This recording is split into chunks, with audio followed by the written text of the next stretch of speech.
आज एक मराठीमधलं गाणं आवडलं, तेरी भी चूप मेरी भी चूप, कुणाला काही सांगू नको, कबूल कबूल.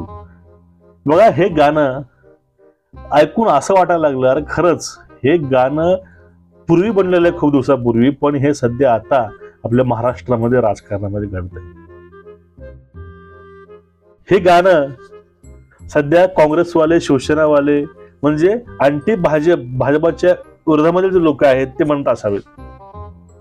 कसं काय?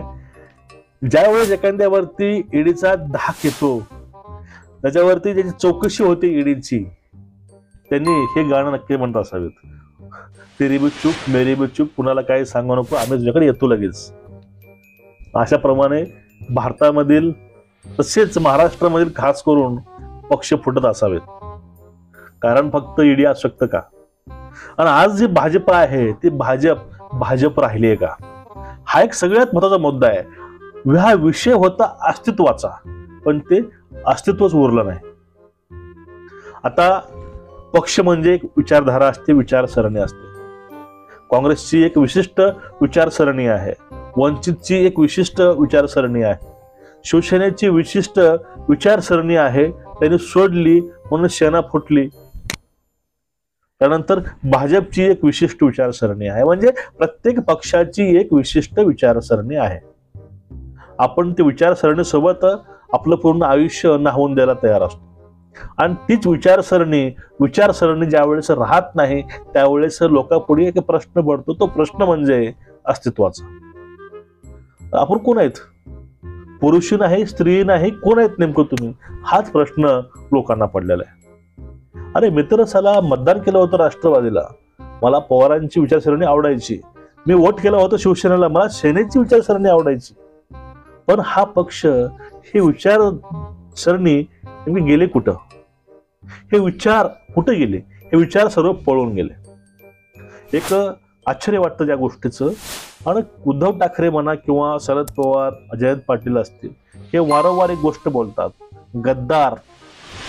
गद्दार आणि भ्रष्टाचारी लोक त्यांनी पक्ष सोडून गेला. हाच शब्द ध्यान ठेवा. तुम्ही यावर चिंतन करा गोष्टीवरती. ह्या भ्रष्ट लोक पक्ष सोडून तिकडे गेले, गद्दार झाले. आता फक्त प्रश्न एवढा पडलाय, जे भ्रष्ट झाले ते भ्रष्ट होते कुठं आजपर्यंत? तुमच्याच पक्षाने यांना मोठं केलं, तुमच्याच पक्षांनी यांना खत पाणी घातलं आणि ते भ्रष्ट झाले, मोठे झाले. याला त्यांच्याहून जास्त कारणीभूत तुम्ही आहात. कारण पक्षाचा पक्षप्रमुख असेल किंवा थोर नेते आहेत, ते असतात कारणीभूत या गोष्टीला. कारण आपल्या पक्षावरती, आपल्या सदस्यावरती, आपल्या नेत्यावरती ज्यावेळेस नियंत्रण नसतं त्यावेळेस अशा गोष्टी पुढे येतात. आणि तुम्ही त्यांना भ्रष्ट म्हणताय. भ्रष्ट ते नाहीत, भ्रष्ट प्रथमतः तुम्ही आहात. तर कुणी असो, सेनेवाले असतील, काँग्रेसवाले असतील, राष्ट्रवादीवाले असतील किंवा बीजेपीवाले असतील, आपण भाजपवरती नंतर बोलूया. काय गोष्ट आहे. आणि जे भ्रष्ट लोक पक्ष सोडून गेले, म्हणजे आपण ज्यांना आपल्या वोटवरती त्यांना निवडून दिलं होतं, ते वोट घेतले, ते पद घेऊन ते पळून गेले. मग आपलं काय त्यामध्ये? मतदाराचं काय झालं? ज्याने त्यांना मत गेलं त्यांचं काय झालं? हा प्रश्न कोणाला तर पडला पाहिजे. आता बघा, मग 2024चे इलेक्शनच्या वेळी, लोकसभेच्या, विधानसभेच्या, त्यावेळेस हा मतदार कुणासोबत जाईल? पक्षासोबत जाईल की त्याच्यासोबत जाईल? हा एक प्रश्न लोकांना पडलेला आहे.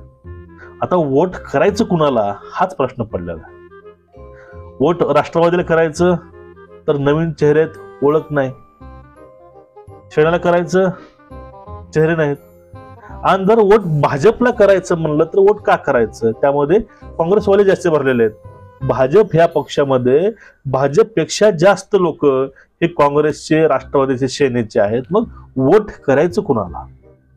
त्यामुळे हा महाराष्ट्र नवीन पक्षाच्या बघा तयारीमध्ये आहे, वाट बघण्यामध्ये आहे की आता नवीन कुठला असा पक्ष येईल त्याला आम्ही वोट करू. श्रीकृष्णाने गीतेमध्ये सांगितलेलं आहे, ज्यावेळेस धर्मावरती आघात होईल, त्यावेळेस ज्यावेळेस धर्मावर संकट येईल, त्यावेळेस एक ईश्वरांचा अवतार येईल असं बोललेलं आहे. आता सध्या धर्म नाही तर पूर्ण भारत हा संकटामध्ये आलेला आहे, आपला महाराष्ट्र पूर्ण संकटामध्ये आलाय. मग ह्याला तारण्यासाठी कोणीतरी श्रीकृष्ण येईल का? हो, आता श्रीकृष्णाची गरज आहे. ते श्रीकृष्ण म्हणजे माननीय श्रद्धे बाळासाहेब आंबेडकर, जरांगे पाटील, बच्चू कडू म्हणजे आणि रासप.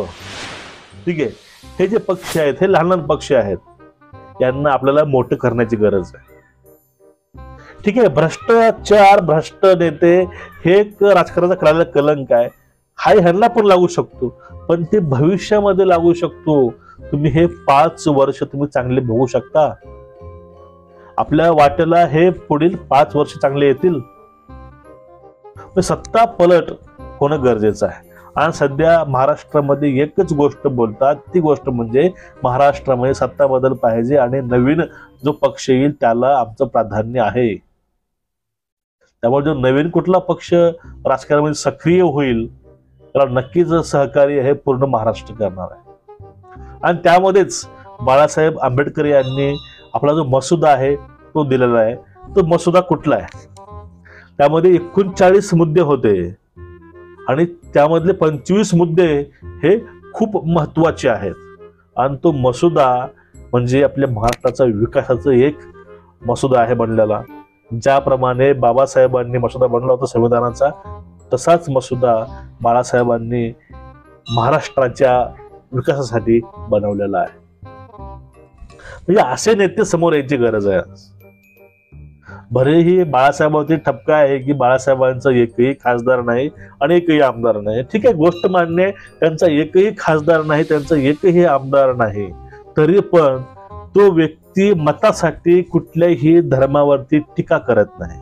तो व्यक्ती मतासाठी कुठल्याही जातीवर टीका करत नाही. तो व्यक्ती कुठल्याही देवधर्मावर टीका करत नाही. जर अशा वेळेस बाळासाहेबांनी जर ह्या गोष्टी केल्या तर बाळासाहेब सुद्धा यांच्याहून जास्त फास्ट समोर येतील आणि एक सत्ताधारी बनतील. कमी से कमी यांचे यावेळेस 10 ते 12 खासदार निवडून येऊ शकतात जर बाळासाहेबांनी नैतिकता सोडून त्यांनी प्रचार केला तर. पण ह्या गोष्टी ते करत नाही. ह्या गोष्टी आपल्याला कळल्या पाहिजे. आपण त्यांना ह्या वेळेस चान्स दिला, आपण त्यांना एक संधी दिली तर बाळासाहेब त्या संधीचं नक्कीच सोनं तुम्हाला करून देतील. तुम्हाला प्रश्न पडला असेल मी असं काय बोलतोय, कारण बौद्ध धर्मामध्ये हिंदू देवताला मानत नाही, त्याचा अपमान करतात. हे प्रश्न आहेत सर्वसामान्यांचे. फक्त मला तुम्ही एवढं सांगा, बाळासाहेबांच्या कृतीमधून कधी असं घडलंय का? कुणीतरी हरामखोर नैतिकता सोडून गोष्टी करतो, आपण त्यांना बाळासाहेबांसोबत जोडू नये. जो हा चासवा लावला समोर, तो चासवा तुम्ही काढून टाका आणि तुम्ही एक नैतिकता म्हणून त्या गोष्टीकडे बघा. तुम्हाला खरंच बाळासाहेबांविषयी तुम्हाला आपुलकी आपोआप तयार होईल, तुम्हाला त्याच्याविषयी प्रेम तयार होईल आपोआप. त्यामध्ये काही शंका नाही. नेता कसा असावा, नेता कसा घडावा, नेता कसा राहावा याचं लातिवंत उदाहरण म्हणजे बाळासाहेब आंबेडकर. आणि ते आंबेडकरांची आज खरंच आपल्या महाराष्ट्राला गरज आहे. ते मराठा आरक्षणाविषयी असेल. आता आरक्षणाविषयी लोक म्हणतात की आरक्षण टिकेल, पण ते आरक्षण टिकलंही तर जसं आरक्षण पाहिजे होतं तसं आरक्षण मिळालं नाही. तुम्हाला कुठलं आर्थिक सहाय्य नाही भेटत, वयामध्ये सूट नाही भेटत, मग तुम्हाला ते आरक्षण काय पाहिजे? यावरती बाळासाहेब म्हणतात, जे आवश्यक आरक्षण तुम्हाला हवंय ते आरक्षण तुम्हाला मी देऊ शकतो नक्कीच. बाळासाहेबांचं तुम्ही एक वेळेस त्यांना चान्स देऊन बघा. तुमचा चान्स ते कधीच वाया घालू देणार नाही. तुमचं याविषयी नेमकं मत काय आहे नक्कीच कमेंट करून सांगा. चॅनलला सबस्क्राईब करा, व्हिडिओ जास्तीत जास्त लोकांपर्यंत शेअर करा.